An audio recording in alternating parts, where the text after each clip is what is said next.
Hello, ladies and gentlemen. This is Mrs. Stern, and we are about to start chapter 2 of A Bear Called Paddington. This is the picture that you have today to start you off. And today I'm going to videotape myself reading it instead of recording myself, and we'll see if that's better or worse. You can let me know. So get yourself comfortable, and if you have your book, go ahead and grab it. If you don't worry. And get yourself something nice to drink, and we'll start. Chapter 2, A Bear in Hot Water. Paddington wasn't quite sure what to expect when Mrs. Bird opened the door. He was pleasantly surprised when they were greeted by a stout, motherly lady with gray hair and a kindly twinkle in her eyes. When she saw Judy, she raised her hands above her head. "Goodness gracious, you've arrived already," she said in horror. "And me, hardly finished with washing up. I suppose you'll be wanting tea?" "Hello, Mrs. Bird," said Judy. "It's nice to see you again. How's the rheumatism?" "Worse than it's ever been," began Mrs. Bird. Then she stopped speaking and stared at Paddington. "Whatever have you got there?" she asked. "What is it?" "It's not a what," said Judy. "It's a bear. His name's Paddington." Paddington raised his hat. "A bear," said Mrs. Bird doubtfully. "Well, he has good manners, I'll say that for him." "He's going to stay with us," announced Judy. "He's emigrated from South America, and he's all alone with nowhere to go." "Going to stay with us?" Mrs. Bird raised her arms again. "How long for?" Judy looked around mysteriously before replying. "I don't know," she said. "It depends on things." "Mercy me!" exclaimed Mrs. Bird. "I wish you told me. I haven't put clean sheets in the spare room or anything." She looked down at Paddington. "Though judging by the state he's in, perhaps that's as well." "It's all right, Mrs. Bird," said Paddington. "I think I am going to have a bath. I have had an accident with a bun." "Oh!" Mrs. Bird held the door open. "Oh! Well, in that case, you'd best come in. Only mind the carpet. It's only just been done." Judy took hold of Paddington's paw and squeezed. "She doesn't mind, really," she whispered. "I think she rather likes you." Paddington watched the retreating figure of Mrs. Bird. "She seems a bit fierce," he said. Mrs. Bird turned. "What was that you said?" Paddington jumped. I, he began. "Where was it you said you'd come from? Peru?" "That's right," said Paddington. "Darkest Peru." "Humph!" Mrs. Bird looked thoughtful for a moment. "Then I expect you like marmalade. I'd better get some more from the grocer." "There you are! What did I tell you?" cried Judy as the door shut behind Mrs. Bird. "She does like you." "Fancy her knowing I like marmalade," said Paddington. "Mrs. Bird knows everything about everything," said Judy. "Now you better come upstairs with me, and I'll show you your room. It used to be mine when I was small, and it has lots of pictures of bears around the walls, so I expect you'll feel at home." She led the way up a long flight of stairs, chattering all the time. Paddington followed closely behind, keeping carefully to the side so that he didn't have to tread on the carpet. "That's the bathroom," said Judy, "and that's my room, and that's Jonathan's, he's my brother, and you'll meet him soon. And that's Mummy and Daddy's." She opened a door. "And this is going to be yours." Paddington nearly fell over with surprise when he followed her into the room. He'd never seen such a big one. There was a large bed with white sheets against one wall and several big boxes, one with a mirror on it. Judy pulled open a drawer in one of the boxes. "This is called a chest of drawers," she said. "You'll be able to keep all your things in here." Paddington looked at the drawer and then at his suitcase. "I don't seem to have very much." "That's the trouble with being small. No one ever expects you to want things." "Then we will have to see what we can do," said Judy mysteriously. "I'll try and get Mummy to take you on one of her shopping expeditions." She knelt down beside him. "Let me help you to unpack." "It's very kind of you." Paddington fumbled with the lock. "But I don't think there's much to help me with. There's a jar of marmalade, only there's hardly any left now, and what there is tastes of seaweed, and my scrapbook, and some centavos. They're a sort of South American penny." Gosh, said Judy, I've never seen any of those before. Aren't they bright? Oh, I keep them polished, said Paddington. I don't spend them. He pulled out a tattered photograph. And that's a picture of my Aunt Lucy. She had it taken just before she went into the home for retired bears in Lima. She looks very nice, said Judy, and very wise.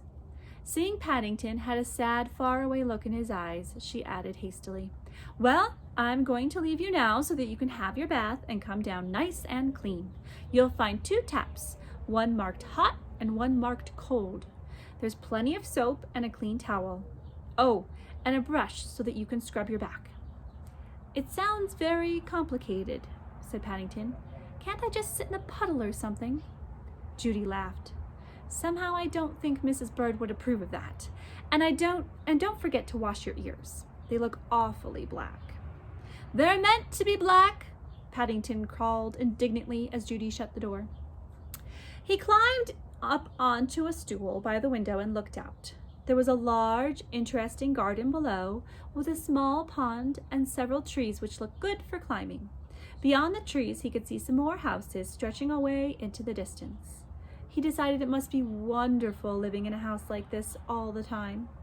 He stayed where he was, thinking about it until the window became steamed up and he couldn't see out anymore. Then he tried writing his name on the cloudy part with his paws. He began to wish it wasn't quite so long, as he soon ran out of cloud and it was rather difficult to spell. All the same, he climbed onto the dressing table and looked at himself in the mirror. It's a very important name, and I don't expect there are many bears in the world called Paddington.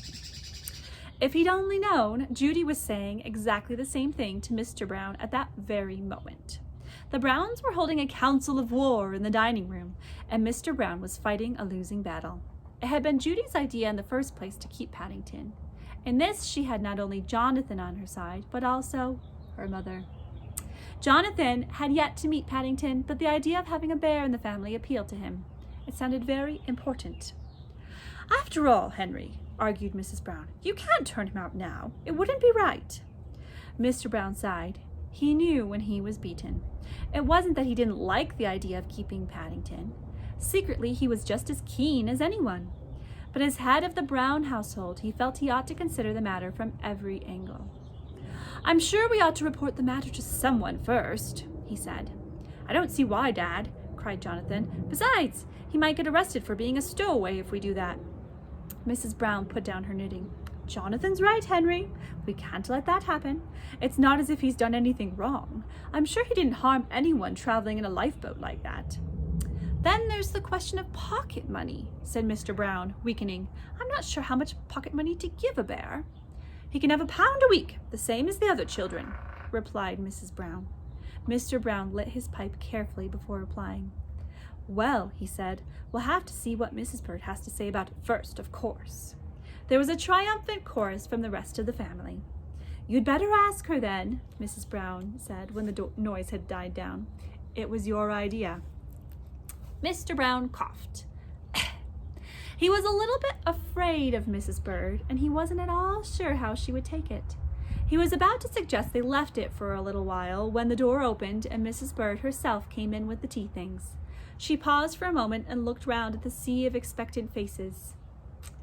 I suppose, she said, you want to tell me you've decided to keep that young Paddington.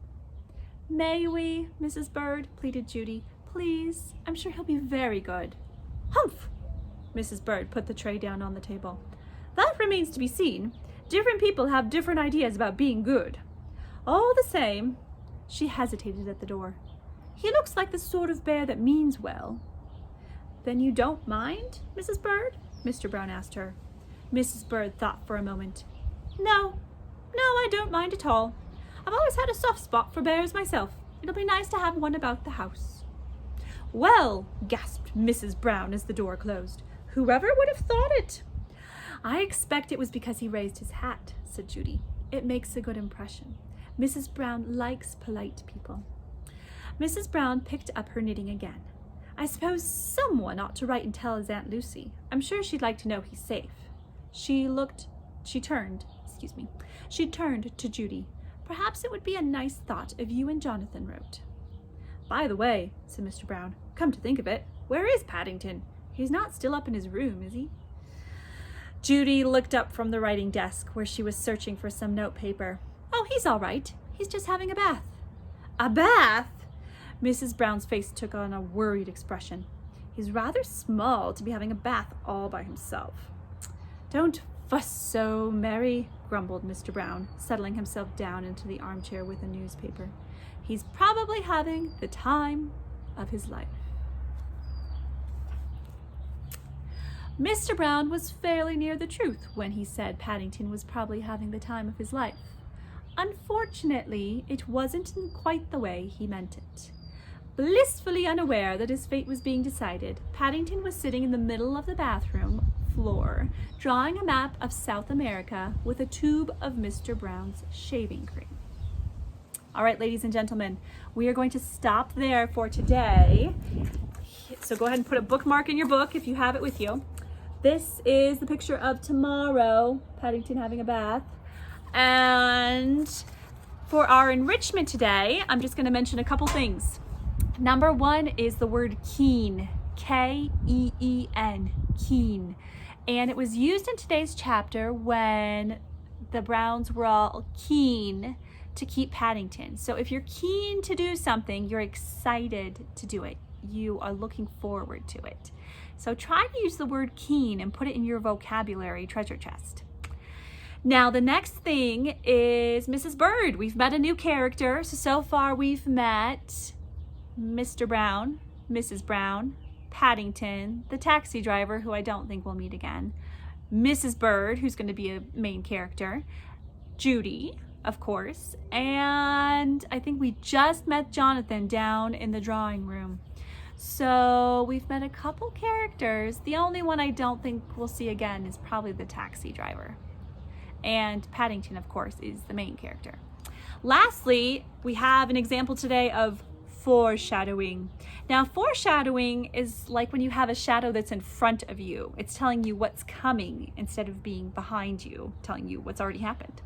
So foreshadowing is when a book or a movie gives you a hint of what's going to happen. Now, our example of foreshadowing today was this. Don't fuss so, Mary, grumbled Mr. Brown, settling himself down in the armchair with a newspaper. He's probably having the time of his life. And that is letting us know, oh, something is happening. Something is going to happen, but something is happening. And that's an example of foreshadowing. We know Paddington's probably having the time of his life, and the book is kind of giving us a little hint. He might be having the time of his life, but not in the way that Mr. Brown thinks.